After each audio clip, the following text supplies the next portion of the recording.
Uttarakhand BJP ने cabinet मंत्री प्रेमचंद अग्रवाल के इस्तीफा देने को इसे जनभावनाओं का सम्मान बताया। भाजपा के प्रदेश मीडिया प्रभारी मनबीर सिंह चौहान ने कहा कि भाजपा के कैबिनेट मंत्री प्रेमचंद अग्रवाल ने अपने वक्तव्य पर माफी मांगने के अलावा इस्तीफा देकर शिष्टाचार का आदर्श प्रस्तुत कर जनभावनाओं का सम्मान किया। उन्होंने कहा कि लेकिन सवाल कांग्रेस के सामने नैतिकता का है कि कांग्रेस के जिन विधायकों ने विधानसभा में गाली गलौज की, उन्होंने ना तो खेद व्यक्त किया और ना ही इस्तीफा दिया। कांग्रेस के विधायक कब माफी मांगेंगे?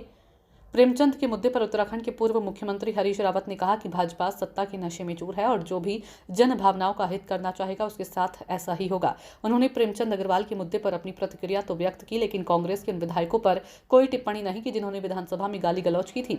हरीश रावत ने यहाँ तक कहा कि आजकल AI का जमाना है और लोग किसी भी बात को तोड़ मरोड़ कर पेश कर दे रहे हैं, यानी कि पूरी तरह से उन्होंने कांग्रेस के विधायकों का बचाव किया। हमारे आदरणीय प्रेम अग्रवाल जी ने जन भावना का सम्मान करते हुए अपने मंत्री पद से इस्तीफा दिया है, लेकिन विपक्ष के जो हमारे कांग्रेस के नेतागण हैं, उनके जो गालीबाज नेता हैं, उनके जो गालीबाज विधायक हैं, उन पर कांग्रेस के लोगों ने चुप्पी साधी हुई है और उन्हें भी अपने गालीबाज नेताओं पर कार्रवाई करने की हिम्मत करनी चाहिए।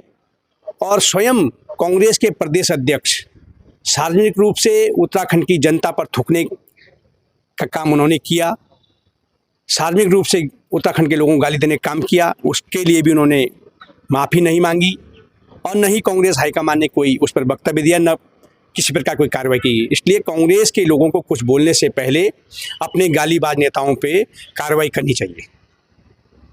मंत्री प्रेमचंद अग्रवाल ने कल शाम को अपना इस्तीफा दे दिया है, लेकिन कांग्रेस में भी कुछ ऐसे विधायक हैं, हरीश धामी, जिनकी वीडियो भी लगातार गाली देते हुए वायरल हो रही है और विधानसभा के बाहर भी वे सत्र के दौरान गाली गलौज कर रहे थे, जिनकी वीडियो भी वायरल हो रही है। क्या कुछ कहेंगे इस पे? इन पे कार्रवाई कब होगी? देखिए, ये सत्ता के अहंकार का परिणाम है और एक बात समझनी चाहिए, उत्तराखंड एक सुसंस्कृत राज्य है।